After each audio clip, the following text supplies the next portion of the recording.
अस्सलामु अलैकुम नाज़रीन, कैसे हैं आप लोग। दोस्तों, आज मैं आप लोगों को बताने वाला हूं कि क़ुरबानी किस शख्स पर वाजिब है और क़ुरबानी के वाजिब होने के लिए क्या क्या शर्तें हैं। दोस्तों, क़ुरबानी के वाजिब होने के लिए जो शर्तें हैं वो सब ये हैं। नंबर 1, मुसलमान होना। गैर मुस्लिम पर क़ुरबानी वाजिब नहीं है। आकिल होना, यानी आदमी अक्लमंद हो, वो अपने नफ़ा और नुकसान को जानता हो, लिहाजा मजनून पर क़ुरबानी वाजिब नहीं। मालिक निसाब होना।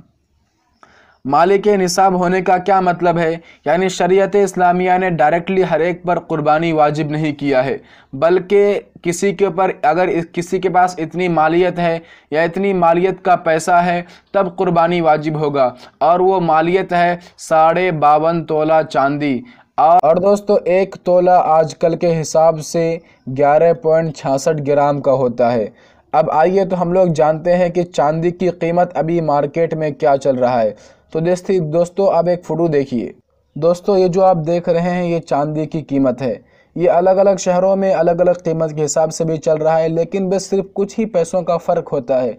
लेकिन हम लोग यहाँ एतबार करेंगे अपने कैपिटल यानी राजधानी दिल्ली का।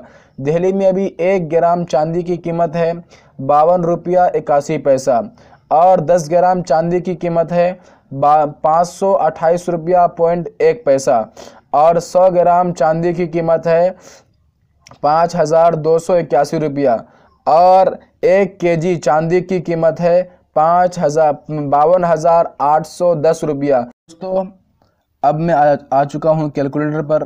हम लोग यहाँ डायरेक्ट ग्राम के ज़रिए हिसाब करेंगे। हम 1 तोला चांदी कुल ग्राम हो रहे हैं 11.66, यानी 1 तोला चांदी में 11.66 ग्राम आ रहे हैं। तो 52 तोला चांदी में कितने ग्राम्स आएंगे, तो हम इसी को मल्टीपल कर देते हैं 52.50 में। तो इस एतबार से यानी 52.5 तोला चांदी इक्वल बराबर होता है 612 ग्राम का, और 1 ग्राम की कीमत है आजकल के हिसाब से 52.81।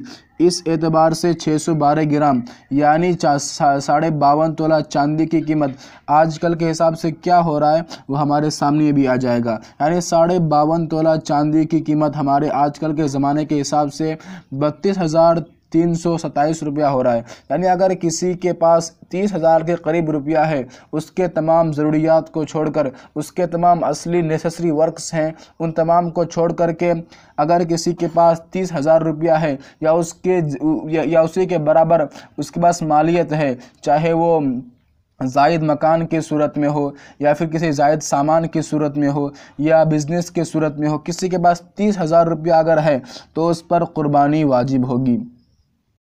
नंबर 4, बालिग होना। नाबालिग पर क़ुरबानी वाजिब नहीं, अलबत्ता अगर वालिदैन साहिब माल हों और वो अपनी नाबालिग औलाद की तरफ से क़ुरबानी करना चाहें तो कर सकते हैं, लेकिन यह मुस्तहब है, वाजिब नहीं। इसमें अगर वो कर ले तो उनको एक ज़ायद सवाब मिलेगा। 5, मुक़ीम होना। शरई मुसाफिर पर क़ुरबानी वाजिब नहीं। या मुक़ीम होने से क्या मुराद है कि आदमी हमेशा जिस घर में रहता है उसी घर में हो, या किसी वो अनजान जगह में ना गया, वो जाकर के किसी दूसरे शहर में हैदराबाद, मुंबई, दिल्ली में बस जाते हैं तो उन पर क़ुरबानी वाजिब होगी। क्यों? इसलिए कि वो लोग हमेशा अक्सर अपनी ज़िंदगी का अक्सर हिस्सा वहीं गुजारते हैं। उन लोगों पर जैसे कुछ दिनों के लिए कोई कहीं और गए, वहाँ सिर्फ वो सफ़र की नीयत से गए हैं, ट्रैवल की नीयत से गए हैं, उनका वहाँ कोई रहने का मकसद नहीं है, तो उन लोगों पर वहाँ क़ुरबानी वाजिब नहीं होगी। लेकिन जो लोग वहाँ रहने के मकसद से गए हैं तो उन पर क़ुरबानी वाजिब होगी। नंबर 6, आज़ाद होना। ग़ुलाम पर क़ुरबानी वाजिब नहीं, ये पहले का मसला था, अब इसकी ज़रूरत नहीं है। दोस्तों, एक ज़रूरी नोट आप लोग सुन लें। क़ुरबानी वाजिब होने की शर्तों में आखिरी वक्त का एतबार है, यानी उसके पास पैसे वैसे नहीं थे और आखिर वक्त में वो अहल हो गया, यानी उसके पास कहीं से पैसा वगैरह आ गया तो उस पर क़ुरबानी वाजिब करार पाएगी। मसलन गैर मुस्लिम शख्स या मुर्तद शख्स आखिर वक्त में मुसलमान हो गया, जो आदमी ग़ुलाम था वो आज़ाद हो गया, मुसाफिर था वो मुक़ीम हो गया, फ़कीर था लेकिन वो उसके पास पैसे आ गए, वो मालिक निसाब हो गया, नाबालिग था वो बालिग हो गया, या आदमी मजनून और पागल था वो अक्लमंद हो गया। तो इन सब सूरतों में उस पर क़ुरबानी वाजिब होगी, इसलिए कि उस पर क़ुरबानी के शराइत का इल्तिज़ाम हो गया है। क़ुरबानी वाजिब होने के बाद उसका अदा करना वाजिब है। अगर आपके पास उतनी मालियत है, आप साहिब निसाब हैं, तो आप पर क़ुरबानी वाजिब हो जाएगी।